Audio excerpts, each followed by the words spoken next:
विद्यापीठाचा 31वा नामविस्तार दिनानिमित्त मी सर्व भीमसैनिकांना, सर्व भीम अनुयायांना माझ्या पक्ष रिपब्लिकन युवा मोर्चातर्फे सर्वांना शुभेच्छा देतो.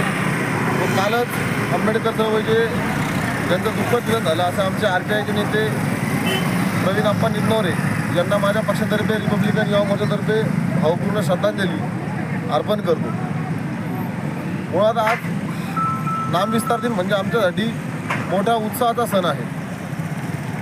आंबेडकर चळवळीतील अनेक जे संघटना आहेत, या संघटनाचे नेते या ठिकाणी आमचे जे शहीद गौतम वाघमारे असतील, तुळशीराम कांबळे असतील, ज्या नामांतरामध्ये 17 वर्ष वनवास भोगावा लागला, नामांतराची रक्तरंजित क्रांती घडली, या शहीदांना अभिवादन करण्यासाठी या ठिकाणी येतात. बाबासाहेबांच्या नावाला अभिवादन करण्यासाठी या ठिकाणून महाराष्ट्रातून विविध राज्यातनं परराज्यातनं लोक येण्याचं काम करतात. आणि या ठिकाणी हा सण आमच्यासाठी अति उत्साहाचा असून त्या ठिकाणी भव्य दिव्य अशा जाहीर सभा होतात. नामविस्तार दिनाला शुभेच्छा देत असताना माझं सकाळपासून जी श्रीकांत साहेब मनपा आयुक्तांची 3 वेळा फोनवर बोलणं झालं आहे. दरवर्षी आम्ही त्यांना वारंवार सूचना देत असतो की मनपातर्फे, शासनातर्फे ज्या काही आपल्याकडनं सुविधा उपलब्ध करण्यात येतात या अतिशय व्यवस्थितरित्या पूर्ण करण्यात यावं.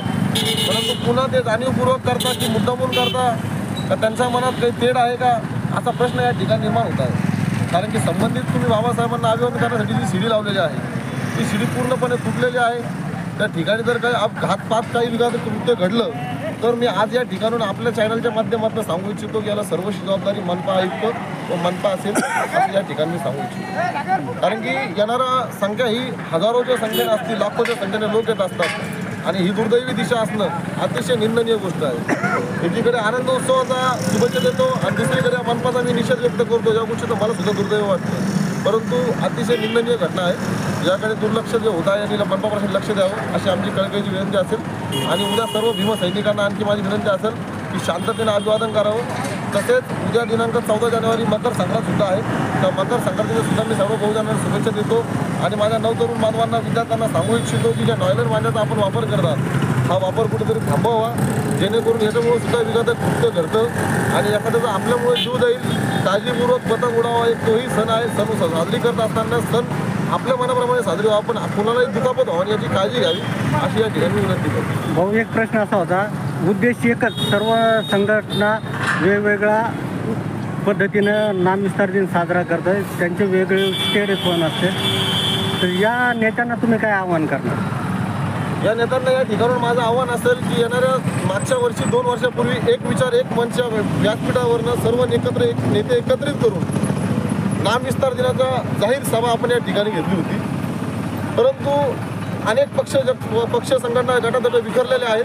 त्यामुळे ज्या पद्धतीने जे संघटना पक्ष ज्याची सभा घेत आहेत हे कुठेतरी थांबवून खरंच एक मंच एक विचार जो होता त्या विचाराप्रमाणेच आपण चालायला पाहिजे. आणि सर्व नेत्यांनी आज काळाची गरज आहे. कुठेतरी RSSचे मनुवादी लोक, भाजपचे लोक आपल्या उरावर शत्रू म्हणून येऊन बसत आहेत आणि यांना कुठेतरी आळा घालण्यासाठी आज आंबेडकर तरुणाला, आंबेडकर चळवळीतील प्रत्येक नेत्याला आणि विशेषतः माझ्यासारख्या नवतरुणांना माझी कळकळीची विनंती असेल की तुम्हाला आज चळवळीत सक्रिय होण्याची गरज आहे. बाबासाहेबांना नियाद आणा आणि बाबासाहेबांच्या स्वप्नातील रिपब्लिकन पक्ष आपल्याला मोठा करायचा असेल तर आपल्याला आज सक्रिय होऊन काम करावं लागेल. हा माझ्या प्रत्येक नेत्याला आणि तरुणाला एक संदेश असेल या ठिकाणी. थँक्यू.